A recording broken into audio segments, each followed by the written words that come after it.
I am an American, fighting in the forces which guard my country and our way of life. I am prepared to give my life in their defense. This, the first line in the United States military's Code of Conduct, was first spoken in 1955.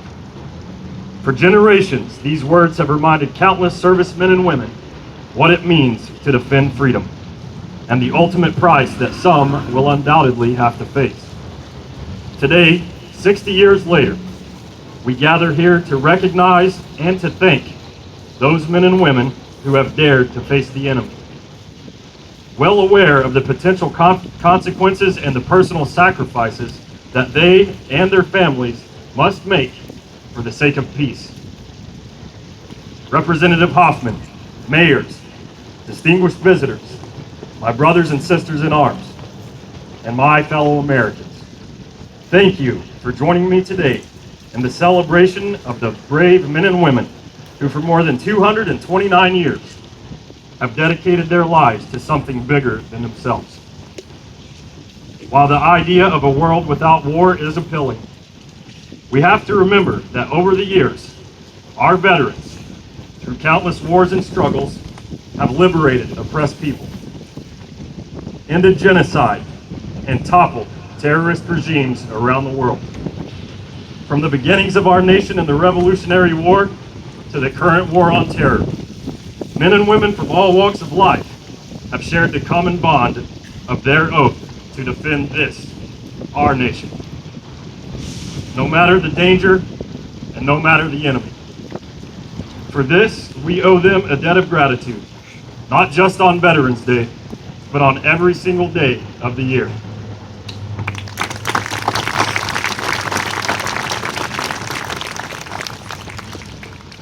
As veterans, many have missed the births of their children, wedding anniversaries, and important family events. Veterans have served in places such as Gettysburg, Shiloh, Appomattox, San Juan Hill, the trenches of France, the Argonne Forest, Anzio, and Rome. Our veterans have stormed the beaches of Normandy and have served in the deserts of Africa, the cane fields of the Philippines, the rice paddies in the jungles of Guam, Okinawa, Japan, Korea, and Vietnam, and in places like Panama, Somalia, Haiti, Iraq, and Afghanistan. And perhaps most tragically, some of us have to live as the survivors, missing the friends that we have lost in battle. Not a day goes by that I don't think of Technical Sergeant Jason Norton and Staff Sergeant Brian McElroy. They were two warriors that I trained beside and served beside until they were taken away from this world by an IED in Taji, Iraq, in 2006. We must not forget that the survivors, the veterans of our nation's conflicts, are the ones that must live with the realities of war and what the true cost of freedom is.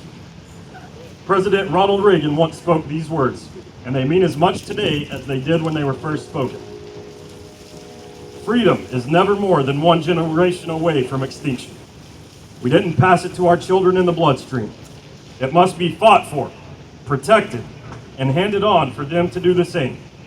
Or one day, we will spend our sunset years telling our children and our children's children what it was once like in the United States, where men were free. For as long as we have been the United States of America, we have had veterans. Our history is filled with brave actions and quiet courage.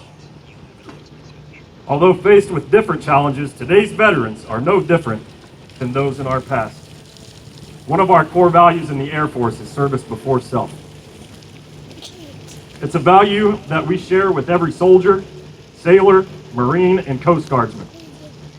It is a constant value that binds our veterans together throughout the decades and the centuries. Service before self is why we, as a nation, owe every single one of our veterans a debt of gratitude.